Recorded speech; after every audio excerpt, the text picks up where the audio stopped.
آج ہم ثاقبہ رحیم الدین کی کتاب صبح کا تارا کی چھٹی کہانی آپ کو سنائیں گے۔ کہانی کا نام ہے پگڈنڈی۔ بولو بولو، ہاں بولو بولو، ہم بڑے ہیں یا تم؟ ہم نے بچپن میں یہ بات 1000 بار بابا جی کے منہ سے سنی تھی۔ جب وہ ہم سے کوئی شرط لگا کر جیت جاتے اور بہت اچھے موڈ میں ہوتے تو یہ جملہ کہا کرتے تھے۔ یہ ان دنوں کی بات ہے جب پاکستان کو قائم ہوئے تھوڑا عرصہ گزرا تھا۔ ہمارا گھرانہ ڈھاکہ سے کراچی آیا اور ایک ایسی پرانی وضع کے گھر میں رہنے لگا تھا جس کے لان اور احاطہ بہت بڑا تھا۔ گھر کے لان کی دیکھ بھال کے لیے رحمت علی مالی تھا، جس کا خاندان ہمارے آنے سے پہلے 2 کوارٹروں میں بسا ہوا تھا۔ یوں تو ہم سب بچوں کی رحمت علی سے دوستی تھی، مگر ہمیں اس کا باپ، جسے سب بابا جی کہتے تھے، بہت اچھا لگتا تھا۔ رحمت علی سے اکثر یہ فرمائش ہوتی تھی کہ اونچی ٹہنی سے امرود توڑ دو، جھولا ذرا کس کر باندھ دو کہ ٹیڑھا نہ ہو، پتنگ کی ڈور خرید کر لا دو، وغیرہ۔ مگر ان کاموں کے علاوہ رحمت علی کبھی بات چیت نہ کرتا تھا۔ البتہ بابا جی ایسی سادہ اور پیاری ہستی تھے جن کو بچے ہر وقت گھیرے رہتے تھے۔ یوں دیکھنے میں بابا جی کی شکل و صورت میں کوئی اچھائی نہ تھی۔ وہ دبلے پتلے اور سیاہ رنگت کے تھے۔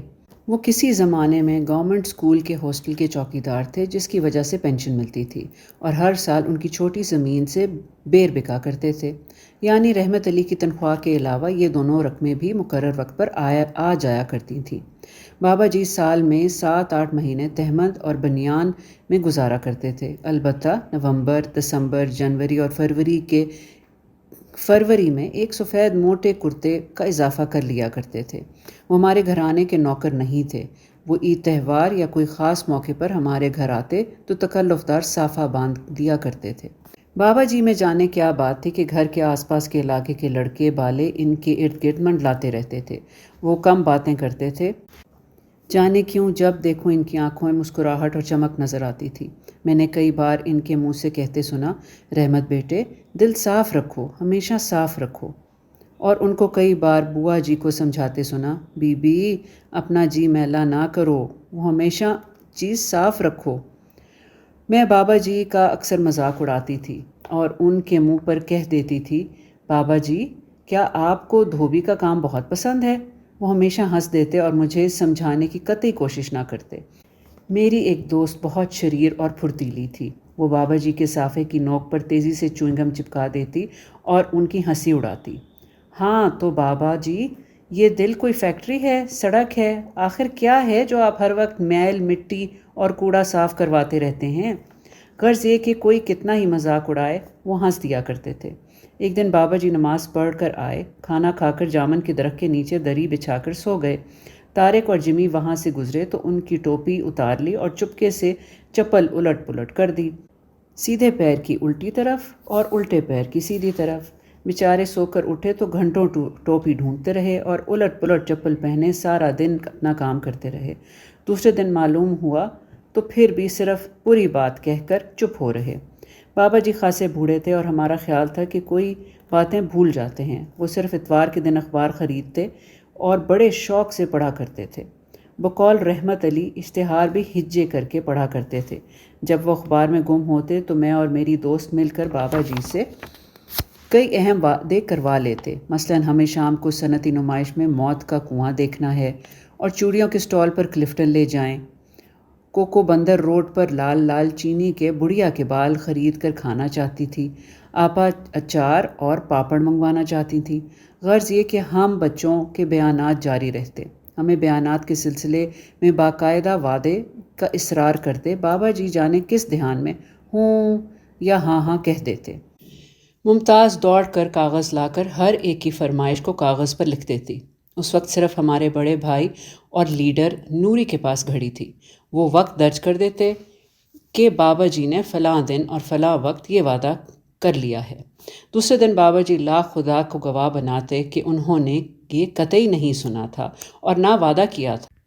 ہم سب ان سے روٹھ جاتے اور لان کے کونے میں دور جا کر چپ چاپ بیٹھ جاتے تھے۔ اور پھر بابا جی دل نہ چاہتے ہوئے بھی نمائش پر بھی دیکھے گئے۔ چینی کے بڑھیا کے بال گھنٹی والے کو روک کر خریدتے اور ہاں، دکان پر کڑھائی میں پاپڑ بھی تلواتے ہوئے پائے گئے۔ یہ تو اکثر سنا ہے کہ رحم دل لوگ مانگنے والوں کو مایوس نہیں کرتے، اور یہ بھی ہوتا ہے کہ بہت التجا کرنے پر ناخوشی سے ہی مگر غریب کی مدد کر دی جاتی ہے۔ لیکن جو کسی کا دکھ جان لے اور اس کی بنا کہنے کے اندھیرے میں چپکے سے مدد کر دے تو وہ کیسا اعلیٰ انسان ہوگا۔ ایک بار اسکول کے ٹیچر محمد حسین نے اپنی بیوی نسیمہ کے علاج کی خاطر کچھ رقم قرض لے لی۔ محمد حسین دن رات فکر مند رہتا کہ قرض کیسے اتاروں گا، کیونکہ سود بھی بڑھ رہا تھا۔ رمضان شریف کا مہینہ تھا۔ بابا جی سحری کے وقت محمد حسین کے گھر گئے اور کپڑے میں لپٹی ہوئی کچھ رقم دے آئے۔ محمد حسین حیران رہ گیا اور اس نے رقم قبول کرتے ہوئے کہا کہ وہ جلدی رقم لوٹا دے گا۔ دن گزرتے گئے، محمد حسین اس احسان کو بھول گیا، پھر ٹال مٹول کرتا گیا اور کبھی رقم ادا کرنے کا ذکر نہ کیا۔ بابا جی کو 2-3 مہینے تو توقع تھی، مگر پھر انہوں نے اسے معاف کر دیا اور اس بات کو قطعی بھول گئے۔ ایک دفعہ ایک دوست نے بابا جی کو چند دینی کتابیں رجسٹری کر کے بھجوانے کا وعدہ کر لیا۔ جب بابا جی نے پوچھا تو جعلی رسیدیں بنوا کر پیش کر دیں، کیونکہ اس کے گھر کی تبدیلی میں وہ کتابیں گم گئی تھیں۔ رحمت علی نے ڈاک خانے سے رسید چیک کروائیں تو معلوم ہوا کہ جھوٹی اور جعلی ہیں۔ یہ جانتے ہوئے بھی بابا جی نے اپنے دوست کے لیے دعا کی کہ مولا اسے نیک بنائے، اور پھر اس کو دل سے معاف کر دیا۔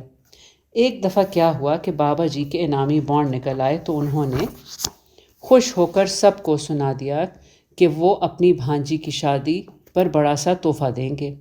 2 جوان جو پارک میں آ کر بیٹھا کرتے تھے اس بات سے واقف تھے۔ دونوں نے مل کر یوم پاکستان کے موقع پر بابا جی کا مزاحیہ خاکہ پیش کیا۔ ان دونوں دوستوں نے آخر میں نعرہ لگایا کہ بابا بابا حاتم تائی، نہیں نہیں، بابا بابا کنجوس مکھی چوس۔ اس دن واقعی بابا کا دل دکھ گیا اور آنکھوں میں آنسو آ گئے۔ ہفتے بھر بعد ان دونوں نوجوانوں کے والدین کو اس واقعے کی خبر ہوئی۔ انہوں نے خوب ڈانٹا۔ دونوں کو بھجوایا گیا کہ معافی مانگیں۔ بابا جی نے اس معافی کے ایک جملے کے سنتے ہی سچے دل سے معاف کر دیا۔ دونوں کو خدا حافظ کہہ کر ان کے ساتھ تھوڑی سی کھجوریں بھی بھیجیں۔ اسی طرح میری دوست متینہ ہمیشہ ان کی نقل کر کے سب کو ہنساتی تھی۔ وہ ہر روز بابا جی کے کھانے اور تنکے سے دانت کریدنے کی نقل کرتی اور ہم سب تالیاں بجاتے تھے۔ 3-4 مہینے بعد متینہ گھر سے ہاسٹل جا رہی تھی۔ چلنے سے پہلے وہ ملنے آئی تو بابا جی نے پیار سے سب کچھ معاف کر دیا اور اسے تحفے میں ایک کاپی، ایک پنسل اور سرخ رنگ کے 2 ربن بھی دیے۔ جب بابا جی نیم کے درخت کے تلے چارپائی بچھا کر سوتے تو ہم چارپائی کے نیچے لیٹ کر زور زور سے ٹرانزسٹر بجاتے۔ وہ بڑبڑاتے ہوئے اٹھتے اور کہتے جاتے، یہ سامنے ہوٹل والا بڑا بدتمیز ہے، ہر وقت فلمی گانے سنتا رہتا ہے، اور سلیپر گھسیٹتے ہوئے چلے جاتے۔ تب ہم نیچے سے نکل آتے اور دوڑ لیتے تھے۔ 2-4 سال بعد ایک واقعہ یہ ہوا کہ بابا کی زمین جہاں بیر ہوا کرتے تھے دیمک سے بھر گئی۔ بابا کو نقصان بھی ہوا اور افسوس بھی۔ وہ اب بوڑھے ہو گئے تھے اور ان کی صحت گرتی جا رہی تھی۔ جنوری کے مہینے میں ان کے دوست رمضان خان کے نواسے کا عقیقہ تھا۔ بابا ملیر سٹی گئے۔ لیاری ندی کے پار ایک بستی تھی جہاں رمضان خان کا گھر تھا۔ یوں تو یہ ندی اکثر خشک رہتی تھی، اس سال لبالب تو نہ تھی مگر گھٹنے گھٹنے بھر پانی تھا۔ بابا پاؤں گھسیٹتے، لکڑی ٹیکتے ہوئے اور لڈوؤں کا ڈبہ ہاتھ میں لیے چلے جا رہے تھے۔ نہ جانے ٹھنڈ لگی یا زیادہ تھک گئے تھے کہ رمضان خان کے گھر سے آتے ہی بخار چڑھا۔ پہلے کھانسی ہوئی، پھر نمونیا ہو گیا۔ ہمارے گھر والوں نے ان کے علاج اور تیمارداری میں کوئی کسر نہ چھوڑی، مگر بابا کو نہ اچھا ہونا تھا نہ ہوئے۔ وہ لیٹے لیٹے بھی مسکراتے رہتے۔ ان دنوں مجھے بھاگ دوڑ میں ہونٹ میں کیکر کا کانٹا چبھ گیا تھا۔ میرے سوجے ہوئے ہونٹ کو دیکھ کر میری سہیلیاں ہنسا کرتی تھیں۔ بابا نے مجھے بلایا اور میرے سر پر ہاتھ پھیر کر دعا دی کہ یا اللہ، اب کانٹا تو نکل گیا ہے، تکلیف بھی نہ رہے۔ تھوڑے دنوں بعد بابا جی لاغر ہو گئے اور ان کو رحمت علی چمچے سے چائے پلاتا تھا۔ ہم بچوں کا آنا جانا بھی بند کر دیا گیا۔ ہم نے ایک دن دیکھا مغرب کا وقت ہے اور بابا کے کوارٹر کی بتی جل رہی ہے۔ ہمارے گھر دعوت تھی۔ رحمت علی بیرے کی مدد کر رہا تھا۔ مجھے کھڑکی سے بابا جی نظر آئے۔ ننگے پاؤں چلتی ہوئی گئی اور کھڑکی کی اوٹ سے دیکھنے لگی۔ بابا جی کاغذ پر کچھ لکھ رہے تھے۔ ان کی آنکھیں سرخ تھیں اور بال بکھرے ہوئے تھے، ہاتھ کانپ رہے تھے۔ وہ جو کچھ لکھ رہے تھے منہ سے بول دیتے تھے۔ میں ٹوٹے پھوٹے لفظوں میں یہ سن سکی، میں نے فیروز دین کا پورا واقعہ لکھا ہے، 9 سال سے اس نے میرا خون پی لیا ہے۔ احمد خان نے 3-4 برادری کے سامنے ہاں بے عزتی کی ہے، اور میرا روپیہ بطور قرض رشیدہ اور رمضان خان پر ہے۔ اللہ نہیں۔ رحمت علی کی بیوی نے میلے میں مجھ پر برا الزام دھرا۔ ناظم آباد سے گاموں 2 دن کے لیے آیا تھا اور جاتے جاتے میری گائے چرا لی، اور ہاں یہ بھی۔ ان بکھرے ہوئے جملوں کے ساتھ ہی وہ چکرا گئے اور دم ساد کر بستر پر لیٹ گئے۔ میں گھبرائی اور روتی ہوئی گھر آئی اور اپنی امی سے کہا کہ فوراً ڈاکٹر بھجوائیں۔ صبح جب ہم بہن بھائی اسکول جانے والے تھے تو میرا دھیان بابا جی کی طرف گیا۔ دبے پاؤں میں دروازے تک گئی، ایک دروازہ کھلا تھا۔ رحمت علی شاید بابا کے ساتھ رات بھر جاگا تھا، لہٰذا اب گہری نیند سو رہا تھا۔ بابا پلنگ پر بیٹھے تھے اور اپنے کل کے ادھورے لکھے ہوئے صفحات کو پھر سے پڑھ رہے تھے۔ ان کے کمزور چہرے پر معصوم سی مسکراہٹ پھیل رہی تھی۔ کھڑکی سے سورج کی ہلکی سی کرن بابا کی پیشانی پر آ کر چمکنے لگی۔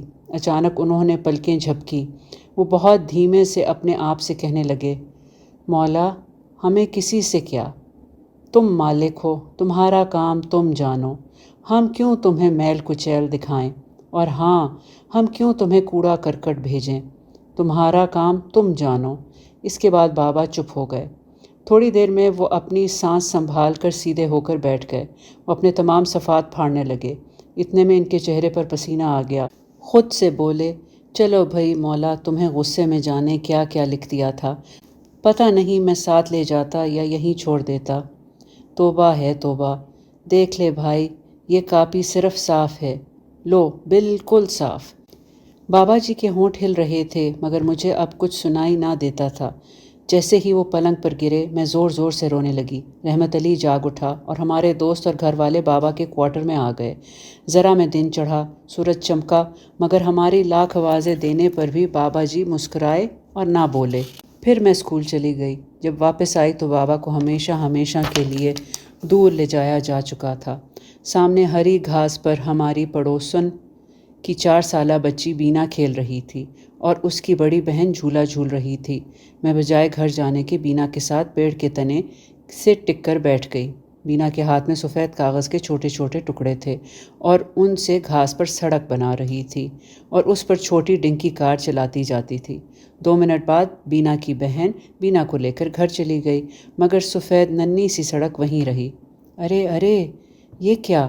یہ کاغذ کے سفید ٹکڑے تو وہی تھے جو بابا نے پھاڑ کر پھینکے تھے۔ آج اس بات کو زمانہ گزر گیا۔ جب بھی بابا جی کا کوئی ذکر کرنے لگتا ہے تو میری نظروں میں ایک اجلی اور صاف ستھری سفید پگ ڈنڈی ابھر آتی ہے۔ اللہ جانے بابا جی میں اور اس چھوٹی سی پگ ڈنڈی میں کیوں اتنا میل ہے؟ شاید اس لیے کہ بینا نے ہری گھاس پر کھیلتے ہوئے سفید کاغذ کے ٹکڑوں سے راستہ بنایا تھا۔